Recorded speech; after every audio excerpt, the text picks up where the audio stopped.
Shalom, selamat pagi saudara-saudara yang dikasihi Tuhan Yesus Kristus. Salam sejahtera buat saudara semua dimanapun saudara berada. Damai sejahtera dan sukacita Roh Kudus kiranya senantiasa melimpah dalam hati dan kehidupan saudara semua.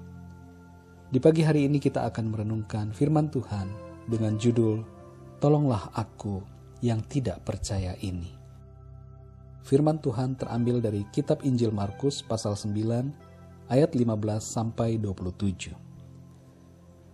Pada waktu orang banyak itu melihat Yesus, tercenganglah mereka semua dan bergegas menyambut Dia. Lalu Yesus bertanya kepada mereka, "Apa yang kamu persoalkan dengan mereka?" Kata seorang dari orang banyak itu, "Guru, anakku ini kubawa kepadamu, karena ia kerasukan roh yang membisukan dia. Dan setiap kali roh itu menyerang dia, roh itu membantingkannya ke tanah, lalu mulutnya berbusa, giginya bekertakan, dan tubuhnya menjadi kejang. Aku sudah meminta kepada murid-muridmu, supaya mereka mengusir roh itu, tetapi mereka tidak dapat." Maka kata Yesus kepada mereka, "Hai kamu angkatan yang tidak percaya, berapa lama lagi aku harus tinggal di antara kamu? Berapa lama lagi aku harus sabar terhadap kamu? Bawalah anak itu kemari." Lalu mereka membawanya kepadanya. Waktu roh itu melihat Yesus, anak itu segera digoncang-goncangnya, dan anak itu terpelanting ke tanah dan terguling-guling, sedang mulutnya berbusa. Lalu Yesus bertanya kepada ayah anak itu, "Sudah berapa lama ia mengalami ini?" Jawabnya, "Sejak masa kecilnya, dan seringkali roh itu menyeretnya ke dalam api, ataupun ke dalam air untuk membinasakannya. Sebab itu, jika engkau dapat berbuat sesuatu, tolonglah kami dan kasihanilah kami." Jawab Yesus, "Katamu, jika engkau dapat, tidak ada yang mustahil bagi orang yang percaya." Segera ayah anak itu berteriak, "Aku percaya, tolonglah aku yang tidak percaya ini."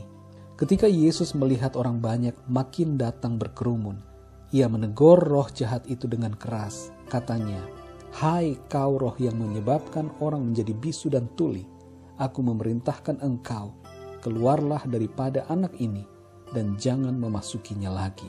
Lalu keluarlah roh itu sambil berteriak dan menggoncang-goncang anak itu dengan hebatnya. Anak itu kelihatannya seperti orang mati, sehingga banyak orang yang berkata ia sudah mati. Tetapi Yesus memegang tangan anak itu dan membangunkannya, lalu ia bangkit sendiri. Saudara yang dikasihi Tuhan, di dalam ayat 22, ayah dari anak itu berkata, "Sebab itu, jika engkau dapat berbuat sesuatu, tolonglah kami dan kasihanilah kami." Lalu Yesus menjawab, "Katamu jika engkau dapat, tidak ada yang mustahil bagi orang yang percaya." Saudara yang dikasihi Tuhan, mempercayai Tuhan dengan segenap hati merupakan kehendak Tuhan bagi setiap kita. Ia mau agar kita sungguh-sungguh percaya bahwa Ia sanggup melakukan segala sesuatu. Tidak ada hal yang mustahil bagi Tuhan. Ketika seorang ayah dari anak yang dirasuk setan bertemu dengan Tuhan Yesus, ia menjelaskan kondisi anaknya yang sering kali dibanting oleh roh jahat dan sering juga diseret ke dalam api atau ditenggelamkan ke dalam air. Ayah dari anak itu bertemu dengan sosok pribadi yang berkuasa, yang maha kuasa, yang sudah terdengar di mana-mana tentang manifestasi kesembuhan yang telah ia lakukan. Yesus adalah sosok pribadi yang maha kuasa itu. Tapi saat berbicara dengan Tuhan Yesus, ayah ini memohon dengan mengatakan, "Jika engkau dapat berbuat sesuatu, maka tolonglah kami dan kasihanilah kami." Perkataan ayah itu mengherankan Tuhan Yesus. Ia bertanya, "Mengapa kamu mengatakan jika engkau dapat?"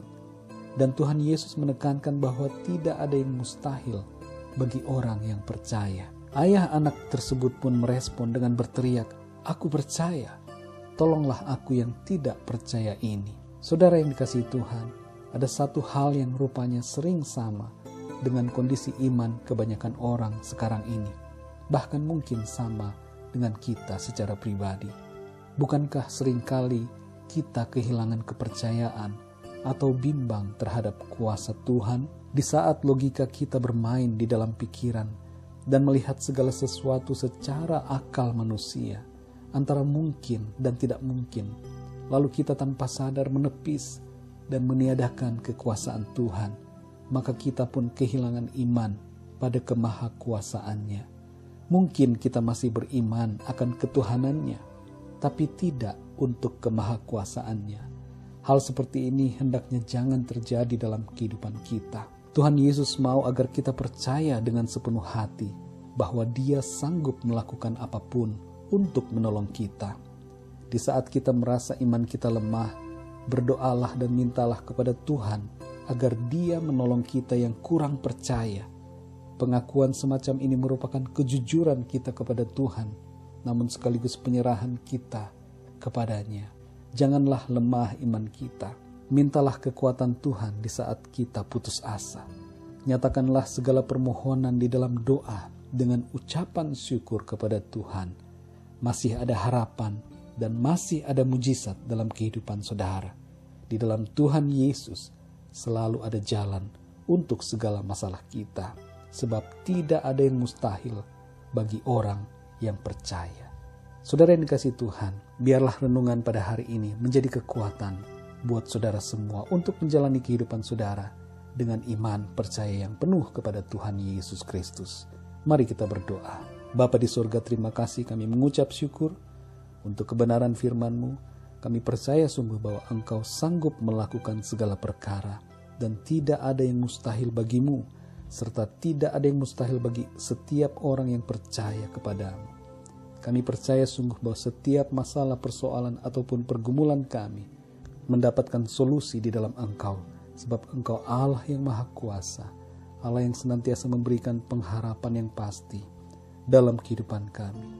Kami tenang, kami aman di dalam kuasa-Mu Tuhan. Terima kasih Bapa, berkati setiap kami dan tolong kami, supaya kami senantiasa memiliki iman percaya yang penuh kepada-Mu. Kuatkan iman kami Tuhan. Teguhkanlah iman kami. Terima kasih Bapa, berkati setiap pendengar renungan ini, supaya Engkau selalu menyertai dan memberkati mereka. Tambahkan iman setiap kami Tuhan, untuk kami semakin naik dalam level iman kepada-Mu. Terima kasih Bapa, berkat-Mu buat kami sepanjang hari ini. Sertai kami Tuhan, dengan kasih karunia dan kuasa-Mu. Dalam nama Tuhan Yesus, kami berdoa dan mengucap syukur. Haleluya. Amin. Puji Tuhan, saudara yang dikasihi Tuhan. Tuhan Yesus memberkati saudara dan selamat beraktivitas. Sampai jumpa dalam renungan yang berikutnya. Haleluya.